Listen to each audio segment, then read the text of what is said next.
In the whole world, it's unfortunately a very minuscule percentage, minuscule. Why is this so?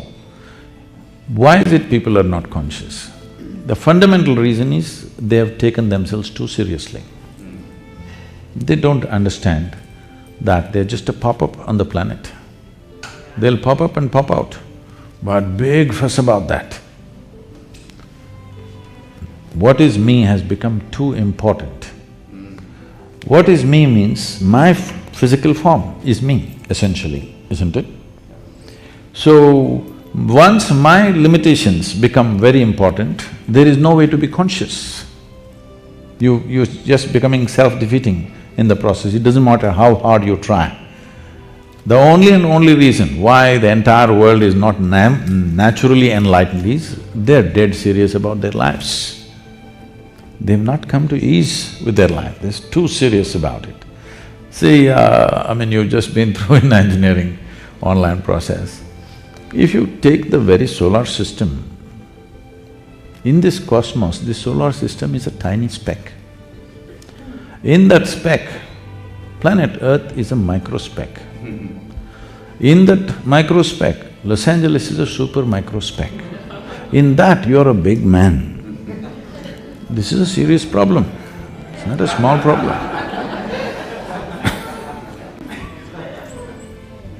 So once you create this problem, then you cannot be conscious, you can only be mentally alert because it's all about survival. The more mentally alert you become, more you tend to become like a carnivorous animal. You know, a carnivorous animal is very mentally alert because every day he has to hunt his food. You know, I have spent so much time in the jungles in India, you must see a tiger, how alert he is, how alert he is. Because if he's not alert, he's not going to get food, he's going to die of starvation. He's got to be super alert to earn his food. Most people think tigers can kill what they want. No, it's very, very difficult for him to get his prey because all the herbivorous animals are faster than him and they sweat in the body, so they can run longer. He can only do one burst. In that burst, he must catch, otherwise he gets hot, his body gets too hot, he cannot go. He just sits there helplessly because his body gets overheated. You must watch this whole game, how it goes on, how frustrated he is that he can't get his food. He knows his energy levels are going down and as time passes by, he will become more incapable of getting his food. You should see the anxiety on his face. So he is super alert. This is the nature of a carnivorous animal. Once your alertness, mental alertness goes that way, you become like a predator, always looking what you can get, what you can get, what you can get. It may be in whatever levels of life that people are involved in, but all the time they're trying to grab something because mental alertness creates that. I'm not saying you should not be alert, but if you're conscious and alert, then it works in a different way. But if you just ramp up your mental alertness, you will become like a hunter all the time, waiting, crouching for something. And if I heard you correctly, many people who are pursuing consciousness end up just becoming more mentally alert. And so, how does one strive to have more consciousness, but if it's not something you can work at or work towards, what is the path?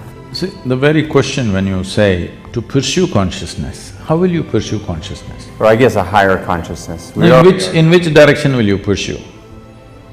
I think in… Because you are consciousness, isn't it? Where is the need to pursue this?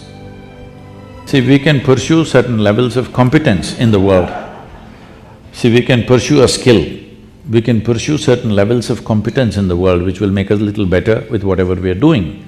But you cannot pursue consciousness. This has to come to ease, then only it'll become conscious. When it becomes very alert, it becomes like an animal. So, becoming an animal means it's not that something wrong, but in the evolutionary scale of things, you're going backwards.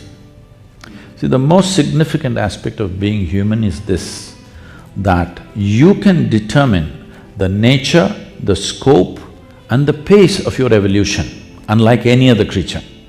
This is the most important aspect of being human, that you can determine the nature, scope and the pace of your own evolution, which no other creature can determine. For them, nature pushes them at whatever pace it pushes them.